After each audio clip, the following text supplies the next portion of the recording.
تیسری بات جو رسول اللہ صلی اللہ علیہ وسلم نے انسان کو بتائی وہ یہ ہے کہ تم خدا کے سامنے جواب دے. تم اس دنیا میں چھترے بے نہار نہیں ہو کہ اپنی مرضی سے جو چاہو کرتے پھرو، جس کھیت میں چاہو چرو، اور تمہیں کوئی پوچھنے والا نہ ہو، بلکہ تم اپنے ایک ایک فعل، اپنے ایک ایک قول، اپنی پوری زندگی کے متعلق خدا کے سامنے جواب دے ہو.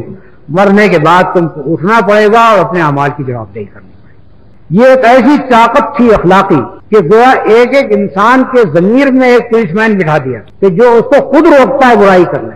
باہر کوئی طاقت روکنے والی ہو یا نہ ہو، مگر جس شخص کو یہ یقین ہو کہ مجھے خدا کے سامنے جا کر جواب دہی کرنی ہے، وہ کبھی خلوت میں، کبھی اندھیرے میں، کبھی جنگل میں، کبھی کسی سنسان مقام پر بھی اللہ کی نافرمانی نہیں کر سکتا، بشرطے کہ اس کو یہ احساس ہو کہ میں جواب دوں. اس سے بڑا انسان کے لیے ریفارم کا، اس کی اصلاح کا، اس کے اخلاق بنانے کا کوئی ذریعہ نہیں.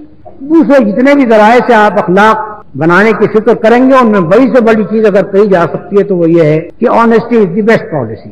ایمانداری بہتر پالیسی ہے. یعنی اس کے معنی یہ ہے کہ اگر پالیسی کے اعتبار سے بے ایمانی کی ضرورت ہو تو کرو، پالیسی کی حیثیت سے آپ ایماندار ہیں. مگر اسلام نے یہ سکھایا کہ نہیں، پالیسی کی حیثیت سے نہیں، ایمانداری کرنا تمہارے لیے ضروری ہے، ایمانداری کرنا تمہاری عین وجود میں شامل ہے. تم اگر ایمانداری کے بجائے بے ایمانی سے کام کرتے ہو تو تم اپنے آپ کو حیوانات کے مقام پر گرا رہے ہو، بلکہ ان سے بدتر، جیسا کہ قرآن میں کہا گیا ہے کہ ثم رددناہ اسفل سافلین. کوئی جانور بھی جھوٹ نہیں بولتا، لیکن انسان جھوٹ بولے تو ظاہر بات ہے کہ جانور سے بدتر ہوا.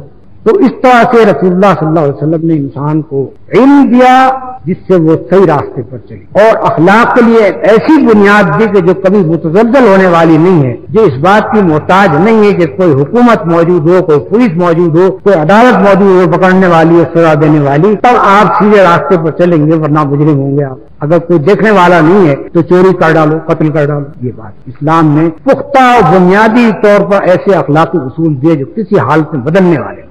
وہ شمع اجالا جس نے کیا 40 برس تک غاروں میں، ایک روز چمکنے والی تھی سب دنیا کے درباروں میں.